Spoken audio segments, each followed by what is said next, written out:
ইরানের পাল্টা হামলার পর আত্মগোপনে থাকা ইসরায়েলি প্রধানমন্ত্রী বেনিয়ামিন নেতানিয়াহুকে রোববার 15 জুন প্রকাশ্যে দেখা গেছে। ইরানে ক্ষেপণাস্ত্র হামলায় ইসরায়েলের বাট ইয়ামে ক্ষতিগ্রস্ত এলাকা পরিদর্শনে গিয়ে তিনি প্রকাশ্যে আসেন। এর আগে ইসরায়েলের চ্যানেল 12 দাবি করেছিল ইসরায়েল ছেড়ে পালিয়েছেন নেতানিয়াহু।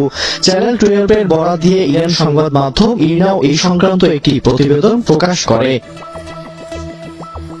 প্রতিবেদনে বলা হয়, ইরানের উপর সামরিক হামলার পর ইসরায়েলের প্রধানমন্ত্রী বেনিয়ামিন নেতানিয়াহুকে গোপন স্থানে সরিয়ে নেওয়া হয়েছে। ধারণা করা হচ্ছে তাকে গ্রিসের রাজধানী এথেন্সে স্থানান্তর করা হয়েছে। এর আগে নেতানিয়াহু বিমানের একটি ছবি প্রকাশ করে ইসরায়েলি মিডিয়া, যেখানে দেখা যায় তার বিমানকে দুটি যুদ্ধ বিমান নিরাপত্তা প্রদান করছে এবং সেটি ইসরায়েলি অধিকৃত অঞ্চল ছেড়ে অজানা গন্তব্যে যাচ্ছে।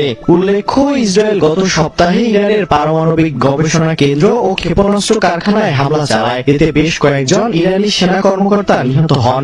এর পরপরই ইরান এই পাল্টা হামলা চালায়। যদিও তেহরান পারমাণবিক অস্ত্র তৈরির অভিযোগ অস্বীকার করে আসছে, তবে 60% ইউরেনিয়াম সমৃদ্ধকরণ কার্যক্রমকে ইসরায়েল সামরিক হুমকি হিসেবে বিবেচনা করছে।